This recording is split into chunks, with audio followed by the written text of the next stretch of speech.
Buenos días. Bueno, pues inicio este tercer añadido a mi tema de justicia y política y lamento interrumpir un poco el discurso y hablar de un tema tangencial que va a ser solo hablar por hablar, pero lo que pasa es que vivo en un país muy convulso en estos momentos y las noticias increíbles noticias políticas te asaltan cada día.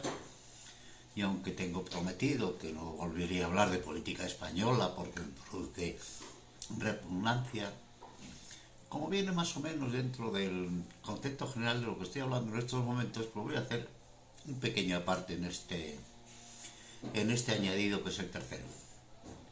Y digo que justo en estos días, y es hablar por hablar, no es otra cosa, ¿no?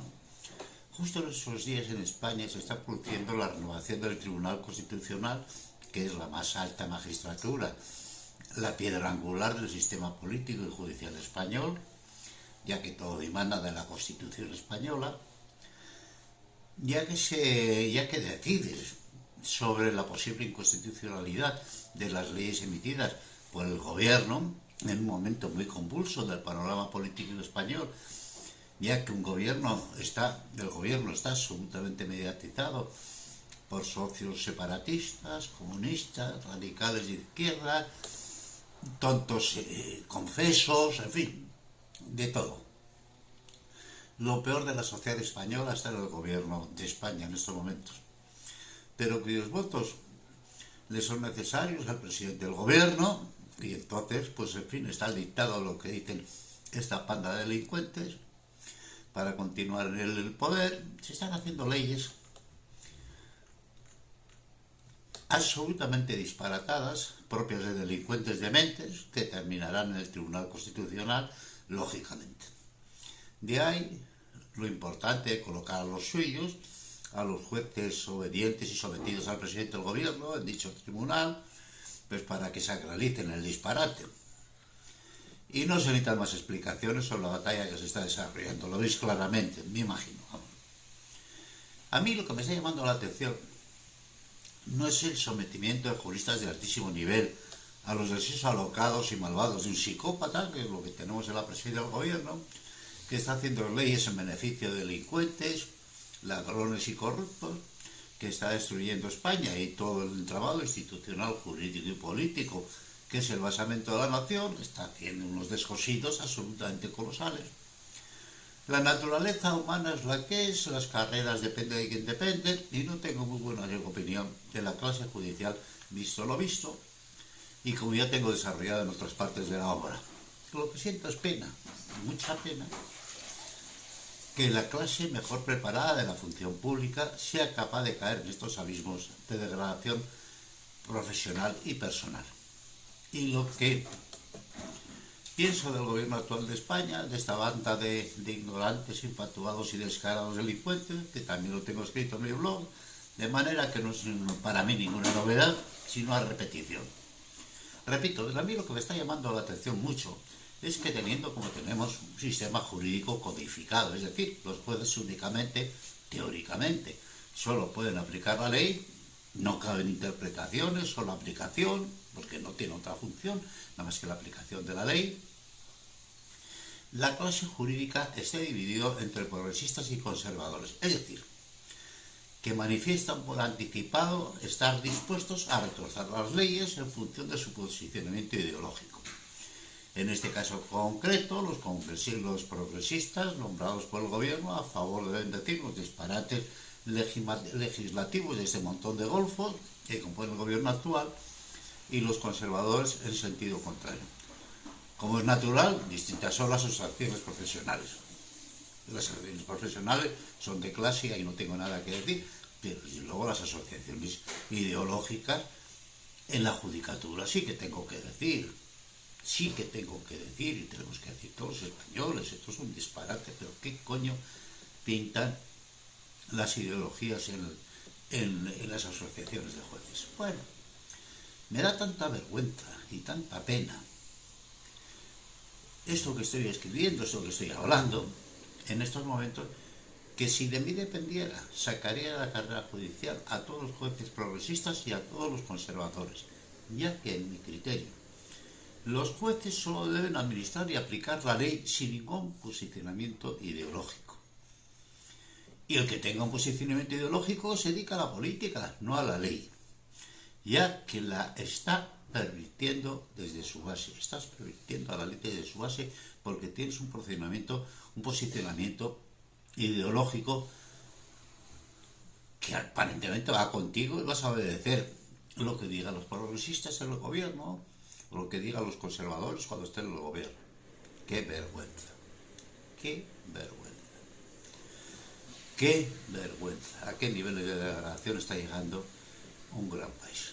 Bueno, pues ya he llorado un poco más por España y sigamos con mi discurso.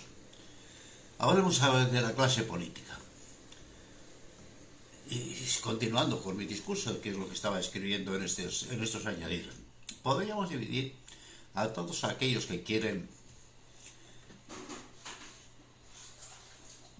participar en la cosa pública como aspirantes a un cargo público en dos grandes grupos.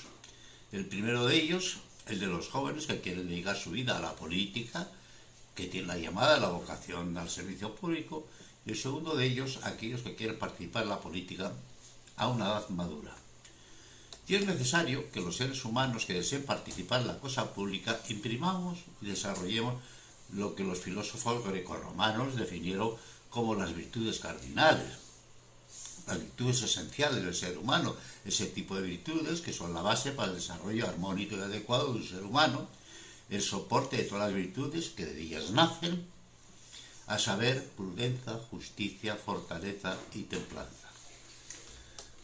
También se pueden aportar las llamadas virtudes teologales en su versión laica o religiosa, la fe en la humanidad, tener fe en la humanidad, la esperanza en un futuro justo y adecuado a la dignidad de los seres humanos, y caridad, lo que se tradujo en las sociedades modernas como solidaridad, que en definitiva es el amor y la ayuda al prójimo, que es caridad, a tus hermanos existenciales. En definitiva, las eternas propuestas axiológicas de los valores personales de la ética, la rectitud, la honestidad, el servicio y la contribución al común social, en definitiva, el desarrollo y el ejercicio de los valores máximos de la dignidad y la esperanza humana.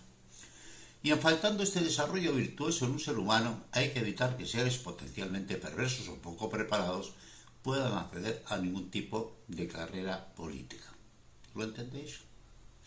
Necesitamos gente importante que se dedica a la política, no necesitamos lo que tenemos en estos momentos, necesitamos gente de absolutamente otro nivel. Y para los jóvenes que quieran acceder a un puesto político para poder vivir del presupuesto, hacer una carrera pública, en la función pública, la primera exigencia sería una licenciatura de primer nivel obligatoria. Si su inclinación personal es dedicarse a la política, el camino sería, mediante becas y las ayudas que sean precisas, realizar un doctorado en su especialidad y a continuación una carrera de 3 años en ciencias políticas con los estudios a diseñar, que preparar al joven en los más altos valores humanísticos, políticos, éticos y morales de la civilización humana. Este es el tipo de gente que necesitamos en política. Este es el tipo de gente que tenemos que formar, que es lo que necesitamos en política. Y por último, un severo examen de idoneidad formativa que finalice con los exámenes de idoneidad y con una serie de contrastados y eficaces test psicológicos que cierran las puertas a los ambiciosos, a los despiadados, a los poco compasivos, a los que busquen en la política no el servir al prójimo, que es lo que se pretende, esa vocación de servicio público, muy por el contrario, los que busquen servirse a sí mismos, su propia prosperidad y no la prosperidad social. Y, por supuesto, su área de actuación, la cosa pública, deberá desarrollarse en el campo donde se ha formado por sus estudios. En el campo donde se han formado por sus estudios. Estas condiciones serán comunes a toda la clase política obligatoriamente. Vamos a poner gente que entienda del tema que entienda esto en la cosa pública, justamente en lo que sabe. No que nos encontremos como nos encontramos con España, que al frente de una pandemia horrorosa, como los tiempos no habían conocido, pues pusimos a un filósofo que ni era filósofo ni era nada, era un gilipollas y realmente un tipo que debiera ser juzgado por homicidio por incompetencia. 60.000 muertos sobre su conciencia, por lo menos. Pasamos de 140.000 de muertos en España, de los cuales la mala gestión estaría en la mitad, por lo menos. Bien, y salvo los filósofos y los licenciados en ciencias sociales y antropológicas, así como todas las formaciones generalistas que podrán elegir su área de especialización en la función pública. Si tienes una preparación general, pues bueno, pues puedes decir, me quiero especializar en esto o en esto de la función pública. Y ninguna persona en edad madura podrá aspirar a ejercer un cargo público por elección o designación política si una carrera profesional contrastada y prestigiosa en la actividad privada, en la cátedra, el periodismo, la literatura, el derecho, la economía, la empresa, la milicia, etcétera, etcétera, etcétera. Es decir, que una carrera brillante en lo privado te permita acceder a la vida pública, sobre todo para desarrollarla en áreas de su especialización, para que a la política y al gobierno solo puedan llegar los mejores entre los mejor preparados en cada área del conocimiento. Y por supuesto, los mismos test psicológicos conductuales definidos anteriormente. Oiga, vamos a intentar evitar que auténticos golfos, auténticos locos, lleguen al poder por ninguno de los caminos. De eso hemos tenido en este mundo los suficientes. La clase política tiene en el ejercicio de sus cargos enormes privilegios que ineludiblemente tienen que estar acompañados de enormes responsabilidades personales, sociales y penales. Y yo propongo, para cualquier pena contemplada en el Código Penal, en el caso de un delito cometido por un político o funcionario en ejercicio, en todos los casos tendrá una pena accesoria de 10 años de prisión y el cese automático de cualquier cargo o representación política. ¿No somos todos iguales ante la misma ley? Sí, pero no somos iguales en privilegios y en responsabilidades. Si tú haces esa responsabilidad y resulta que eres un criminal, vas a tener que pagar de acuerdo con tus responsabilidades. ¿De acuerdo? No, ya sé que no estáis de acuerdo, y menos por supuesto lo que os dedicáis a la política. En fin. Y por supuesto la costumbre de que los políticos se aprueben sus propios sueldos, horarios, festivos, gastos, vacaciones, gastos y prebendas, ni por encima de lo normal de su sociedad, debe estar absolutamente vedado. En ninguna empresa del mundo son los empleados los que se fijan el sueldo, lo fijan los propietarios de las empresas, en el caso de los políticos, mediante el voto social, ya que la sociedad al completo es la empleadora. Por lo tanto, es la única que puede fijar estas gratificaciones, estos privilegios y esos emolumentos, no vosotros.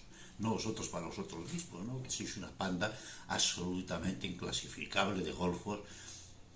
Y yo he visto a lo largo de la historia democrática de España, en estos últimos años, que la primera medida en la que no hay oposición ninguna y que todo el mundo está de acuerdo es en subirse los sueldos, en medio de las crisis, en medio del desastre social. Ellos se suben el sueldo y se dan las vacaciones más completas y la gente va al Parlamento o no va al Parlamento, en fin. Bueno, si quieres dedicarte a la cosa pública, otra seriedad. Y si no, te dedicas a lo que tú quieras, pero no a la cosa pública. No a la cosa pública. No es un refugio de vagos y de maleantes la cosa pública. No debería de ser, digo, porque lo es. Y ningún político, en ningún caso donde exista un delito de corrupción o un delito económico, jamás podrá salir de la cárcel hasta que haya devuelto hasta el último céntimo del dinero robado. Esto de que te condenamos a 5 años y cuando sales disfrutas del dinero que has robado y atesorado en cuentas extranjeras, en tal, no sé cuál, eso es un tema que se tiene que acabar, porque haces un cálculo de riesgo-beneficio y dices, bueno, pues seguramente no me cogen, y si me cogen voy a estar peleando 5 años en los juzgados, y luego estaré 2 años en la cárcel, y luego disfruto del dinero, pues bueno, pues merece la pena el riesgo. No, que no merezca la pena el riesgo de la corrupción, que no merezca la pena el riesgo de la corrupción. Y si a su familia igualmente, del mismo modo, obligada a devolver el dinero mal obtenido y condenada al ostracismo social. Perdéis absolutamente todo, es decir, que sepas que si eres un corrupto te vamos a masacrar socialmente, a ti y a tu familia. Y tal vez por medio de esta dureza podamos evitar la corrupción política y económica que señorea el mundo. Hay por ahí una frase terrorífica, que hay solo una religión, que todo el mundo obedece en el mundo. Todo el mundo obedece en el mundo la misma religión, la corrupción. ¿Es verdad esta frase terrible? Bueno, analizar vuestra sociedad, sacar vuestras propias conclusiones, las mías son terroríficas a este respecto. Y con toda la dureza que queramos poner, la corrupción continuará presente en la función pública, os lo aseguro. Es un vicio del alma que es imposible de contener. Y finalmente, este nuevo concepto de la organización social de la humanidad deberá desembocar, como ya luego en extenso desarrollaré, sobre todo en el capítulo 10, en una constitución universal y en un gobierno mundial y unas leyes comunes para todos los ámbitos de la vida privada y pública de todos los seres humanos. Las mismas reglas de juego para todos. Todos somos igual de humanos, con las mismas esperanzas, con los mismos temores, con los mismos deseos, con los mismos amores.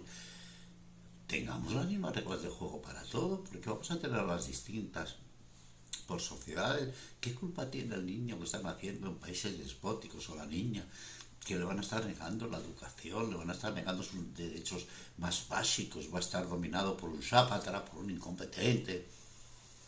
¿Por qué?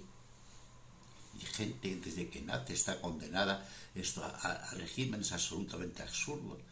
Mismas leyes y mismas reglas de juego para todos los seres humanos, porque somos todos humanos y todos, en definitiva, somos el mismo. En el fondo, lo mismo, somos lo mismo. Aunque pensemos ser tan diferentes los unos de los otros, hay una basicidad tremenda en todos los seres humanos. Las religiones lo entendieron muy bien desde muy pronto. Los seres humanos son otra historia, como es natural. Bueno,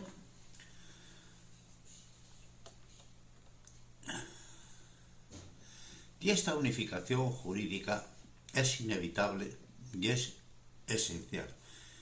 La unificación política y jurídica universal. No hay otro remedio. El mundo tiene que ser gobernado por una unificación de la humanidad. No hay otro remedio, no tenemos otro camino. E igualmente necesitamos una declaración universal de las obligaciones humanas, ya que en razón no se puede disfrutar de derechos sin la contrapartida de obligaciones. Tanto la adecuación y mejora de la Declaración Universal de los Derechos Humanos como para la preparación de la Declaración de las Obligaciones, necesitamos tener en cuenta muchas cosas. Pero vamos, en estos últimos tiempos, la Carta de la Tierra es imprescindible que la tengamos que asociar. El documento sobre la fraternidad humana, la paz y la convivencia, emitida por la Iglesia Católica y el Islam. El manifiesto Russell-Stein, que me parece que es un documento de primerísimo nivel. La declaración de Joliot-Curie. Y en definitiva, hay que tomar en cuenta todas las aportaciones morales que en este convulso siglo y también en los precedentes hemos ido trabajosamente aportando al común de la humanidad en la búsqueda de un sistema político, social y jurídico que debe y que pueda integrar al total de la humanidad y encaminarnos hacia nuestros mejores sueños colectivos. Bueno, y digo, para terminar esta entrada, que el mundo se ha hecho demasiado pequeño e interdependiente para que la humanidad pueda enfrentarse al futuro de otra forma. No hay de futuro ninguna otra solución que la gestión conjunta del planeta y del destino de la especie si queremos tener algún futuro que para nosotros, y evitemos el suicidio colectivo hacia donde nos estamos dirigiendo a precipitado paso en este pequeño mundo gestionado por naciones absolutamente miopes del inevitable destino común de la humanidad. Queridos amigos, los que me escucháis, los que tenéis paciencia para seguir los disparates de este anciano, un fuerte abrazo y un cordial saludo.